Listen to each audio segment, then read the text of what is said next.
Halo semuanya, bareng Rifki Riansa lagi di sini. Kali ini kita akan sedikit mengupas secara dangkal di bagian permukaan tentang apa itu dark psychology. Pembahasan dark psychology ini akan dititik beratkan dan disandarkan pada buku yang dikarang oleh James William dalam judul yang sama. Buku ini membahas tentang psikologi manipulasi dan pengaruh untuk mencapai pada tujuan tertentu.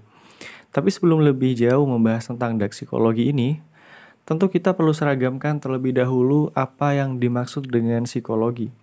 Psikologi adalah suatu ilmu yang mempelajari perilaku manusia dan bagaimana faktor-faktor tertentu yang dapat mempengaruhi perilaku tersebut. Pada salah satu bagian topik tertentu dalam buku ini dan menarik dalam kajian psikologi adalah tentang bagaimana psikologi manipulasi dan pengaruh itu dapat bekerja.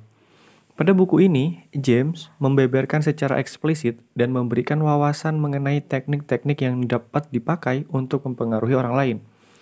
Buku ini terdiri dari 5 bab yang membahas mengenai topik yang berbeda. Pada bab pertama misalnya, ia menjelaskan tentang psikologi ganda, kondisi yang seringkali digunakan oleh pelaku kriminal untuk menghindari tanggung jawab atas tindakan mereka. Sehingga pada bab ini lebih berfokus pada bagaimana caranya agar supaya dapat terhindar dan mengidentifikasi pada orang yang memiliki kondisi seperti ini. Pada bab kedua, membahas mengenai teknik pikiran dan emosi. Buku ini juga memberikan wawasan mengenai berbagai macam teknik manipulasi yang dapat digunakan oleh orang agar mampu menguasai pikiran dan emosi orang lain. Teknik tersebut diantaranya bisa datang dari bentuk kekuasaan, intimidasi, tekanan sosial, dan penggunaan kata-kata yang mempengaruhi emosi. Di bab ketiga, kita akan menemukan tentang psikologi kejahatan dan kriminalitas. Pada bagian ini akan dibahas tentang mengapa orang dapat melakukan kejahatan dan bagaimana caranya agar mampu mengidentifikasi pelaku kejahatan tersebut. Pada bab ini, kita juga akan memperoleh pemahaman yang baik tentang profil pelaku kejahatan dan cara-cara untuk menghindari terjebak pada manipulasi mereka. Pada bab keempat, dapat dijumpai tentang bahasan psikologi mengenai keuangan dan investasi. Buku ini juga memberikan wawasan tentang mengapa orang membuat keputusan finansial yang buruk dan bagaimana cara menghindari keputusan yang buruk tersebut. Bab terakhir membahas mengenai psikologi, bisnis, dan pemasaran. Buku ini juga memberikan wawasan tentang teknik pemasaran yang digunakan untuk mempengaruhi konsumen. Teknik ini meliputi penggunaan kata yang mempengaruhi emosi, penggunaan warna, dan teknik persuasif lainnya. Hal ini menegaskan bahwa setiap manusia memiliki sisi gelap, atau yang disebut dengan the shadow, yaitu adalah salah satu aspek di bawah kontrol dari kepribadian yang tidak bisa diidentifikasi oleh ego kita sendiri. Yang jadi pertanyaan adalah bagaimana jika ada orang yang bisa menyadari bahwa sisi gelapnya ini bisa dimanfaatkan untuk mencari keuntungan pribadi dengan cara apapun, bahkan menyakiti orang lain.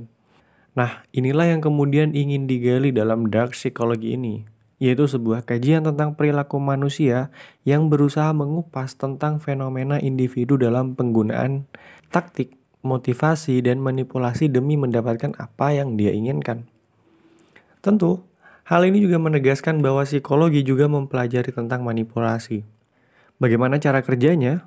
Secara teknis, dilansir dari website American Psychological Association menjelaskan jika manipulasi psikologis merupakan suatu cara mempengaruhi orang lain agar bertindak sesuai keinginan kita. Tetapi tentu saja, manipulasi ini juga harus dilakukan dengan etika dan prosedur yang benar sesuai dengan kode etik psikologi. Misalnya, manipulasi dalam penelitian eksperimen psikologi. Katakanlah seorang peneliti ingin membuktikan efek obat antidepresan terbaru kepada sejumlah partisipan. Manipulasi psikologis yang dilakukan adalah dengan membagi pasien ke dalam dua kelompok. Lalu salah satu kelompok itu diberi obat antidepresan, sementara kelompok yang lain diberi placebo.